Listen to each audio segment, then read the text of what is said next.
Hi guys, welcome back to soul psycho. तो इस video में हम बात करेंगे अबाउट लिटरेचर रिव्यू, इसे कैसे कंडक्ट किया जाए, अपने जो रिसर्च पेपर्स हैं उन्हें आप कैसे स्टोर कर सकते हैं इजीली, कैसे यू कैन गो बैक, और ये आपको राइटिंग प्रोसेस में कैसे हेल्प करता है, ये सब डिस्कस करने वाले हैं। So without any adieu, let's get started.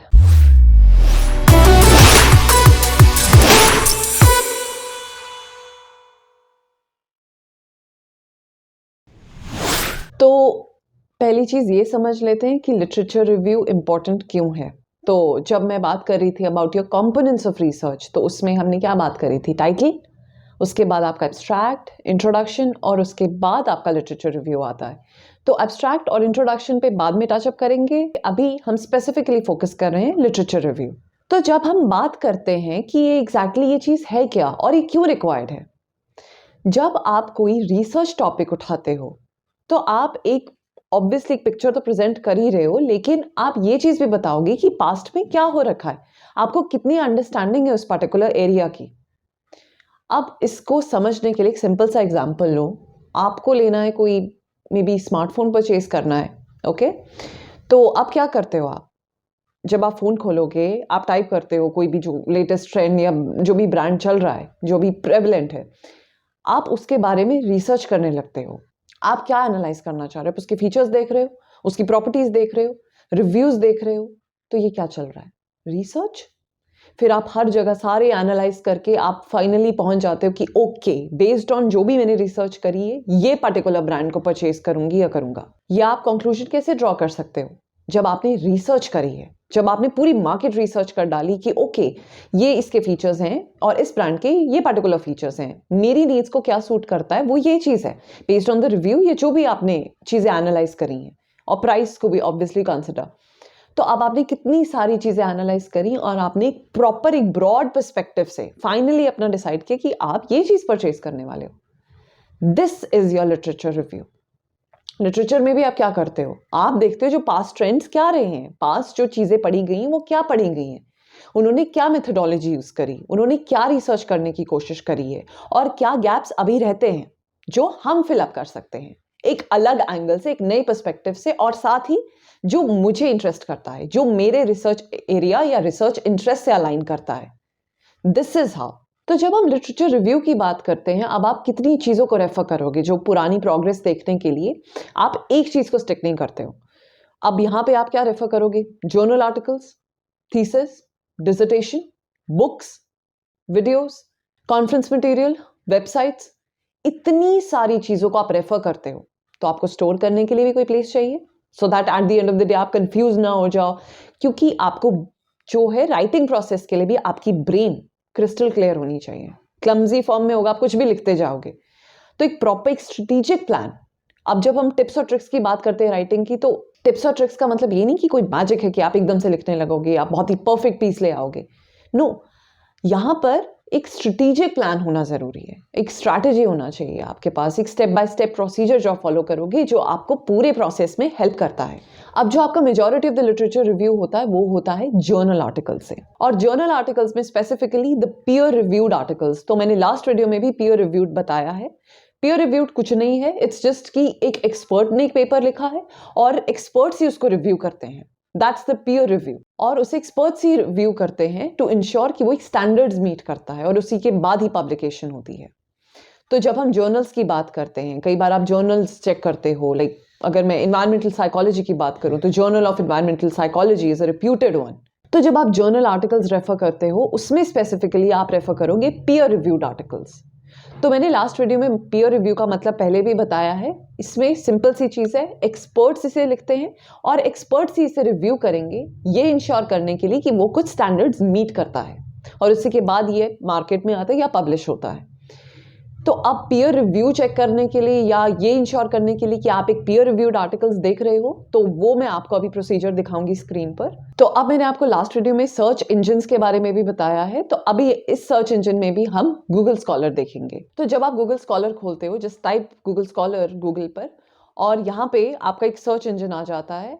अब आपकी जो कीवर्ड्स हैं वो है प्रो सोशल बिहेवियर, हैप्पीनेस और कॉलेज स्टूडेंट्स, जो प्रीवियस वीडियो से मैंने उठाया है एज एन एग्जाम्पल।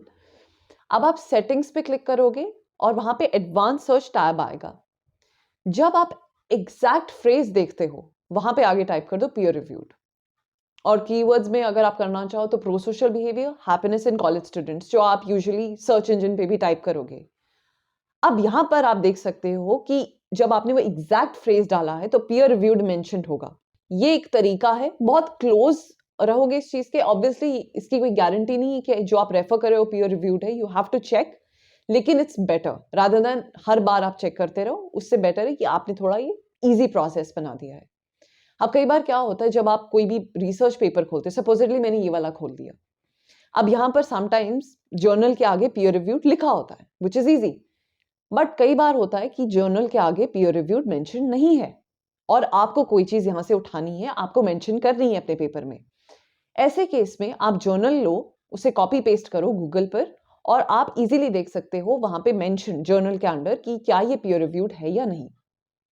तो ये एक वे आउट होता है टू इंश्योर कि आप पीयर रिव्यूड आर्टिकल्स को रेफर कर रहे हो। और पीयर रिव्यूड को रेफर करना इसीलिए इंपॉर्टेंट है क्योंकि क्रेडिबिलिटी स्टैब्लिश करता है। एक स्ट्रॉन्ग लिटरेचर रिव्यू के लिए पीयर रिव्यूड आर्टिकल्स होना जरूरी है, बट ऑफ कोर्स ये जरूरी नहीं कि आप इसी के साथ अपने आप को बाउंड कर लो, लेकिन सजेस्टेड डेफिनेटली है। और गूगल स्कॉलर पे एक और वे आउट होता है अगर आपको अपनी यूनिवर्सिटी के साथ लिंक करना है।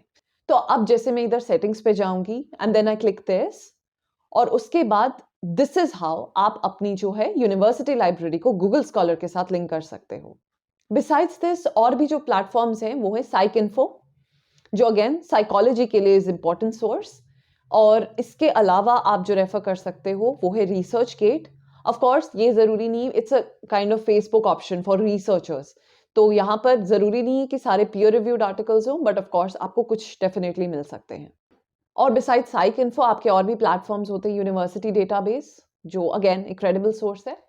अब बेस्ड ऑन दिस जब आप लिटरेचर रिव्यू कंडक्ट कर रहे हो तो इसमें एक और टेक्निक जो मैंने लास्ट वीडियो में बताई वो है स्नोबॉल रिसर्च। आप एक पेपर खोलते हो, पीयर रिव्यूड है और आपके एरिया से अलाइन करता है, तो अब बेस्ड ऑन दिस आप जाते हो रेफरेंसेस सेक्शन पे लास्ट में, और वहां पे आप देखते हो बहुत सारे आर्टिकल साइटेड हैं। वहां से आप स्नो बॉलिंग शुरू करते हो कि एक आर्टिकल वहां से उठाया, वो खुलेगा और आपको आगे मिलेंगे। दिस इज हाउ, ये भी एक प्रोसीजर है जो इजीली आपको मदद करता है आपके आर्टिकल्स कलेक्ट करने में।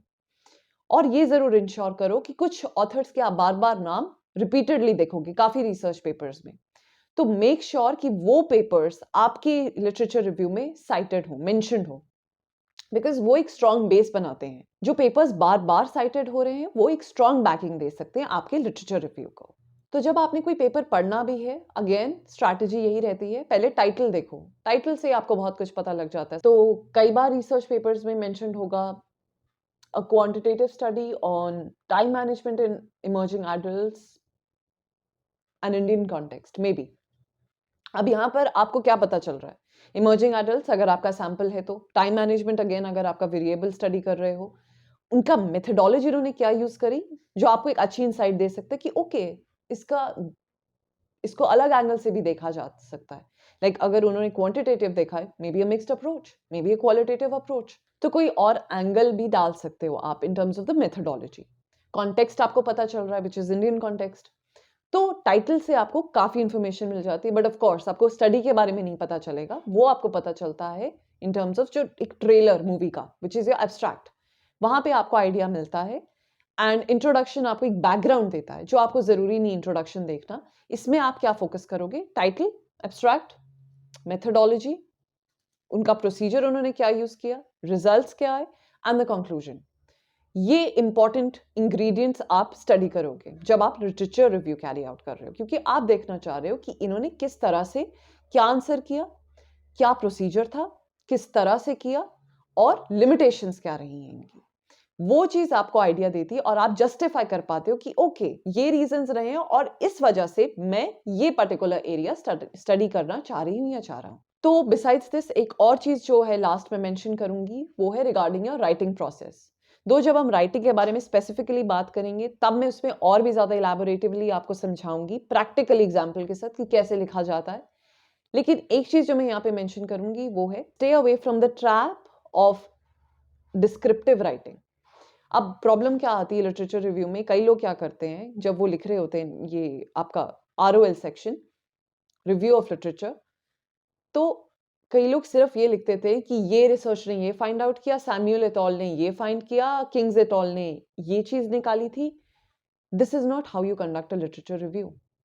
आप इतने सारे आर्टिकल्स इसीलिए पढ़ रहे हो ताकि आप माइंड में एक फाइनली अब्सॉर्ब करके एक इमेज बना पाओ कि अच्छा ये पढ़ा गया है अभी तक, और ये जो मैं चीज रिसर्च कर रही हूं या कर रहा हूं यहां पे प्लेस होगी कहाँ, इतने वास्ट ओशन में आप अपनी रिसर्च कहाँ प्लेस कर रहे हो, रादर दैन कि किसी की डिस्क्रिप्शन डाले जा रहे हो। आप एनालाइज करोगे, क्योंकि रिसर्च प्रोसेस एक इंपॉर्टेंट स्किल एनालाइज कर रहा है। बाकी एनालाइज ऑफ कोर्स स्किल्स होते हैं, बट एक स्पेसिफिक स्किल जो एनालाइज हो रहा है वो है क्रिटिकल थिंकिंग एबिलिटी। एक चीज को आप किस एंगल से देख पा रहे हो, आप कैसे क्रिटिकली एनालाइज कर पा रहे हो, उसकी प्रोज एंड कॉन्स, वो चीज ध्यान में रखते हुए आप अपना लिटरेचर रिव्यू लिखते हो, रादर देन पुरानी रिसर्च को बस एक प्रॉपर उसमें फॉर्मेट में लिख दिया and you are done. That is not literature review. Please make sure कि आप एनालाइज करो, टाइम दो। और टाइम ऑफ कोर्स अब यहां पर प्रॉब्लम ये आती है, जब आप इतनी सारी चीजें पढ़ लेते हो तो माइंड का क्लमजी हो जाना या अप्रोच क्लमजी हो जाना, ऑब्वियसली वो बहुत क्लियर सी चीज है, ये प्रोसीजर इंटिमिडेटिंग होता है। इसीलिए आप जो पेपर्स रेफर कर रहे हो उन्हें प्रॉपर स्टोरेज देना इज नेसेसरी। कई बार होता है हम सिंपली डेस्कटॉप पे जाके सेव कर देंगे या एक फोल्डर जैसा बना लेंगे, उसमें सेव कर लेंगे, लेकिन स्टोरेज के अलग अलग सॉफ्टवेयर हैं जो आपको हेल्प करते हैं, क्योंकि जब आप ऑर्गेनाइज करोगे तो आपकी ब्रेन भी ऑर्गेनाइज करने लगती है, और वो चीज आपको हेल्प करती है एनालाइज करने में इतने वास्ट ओशन को।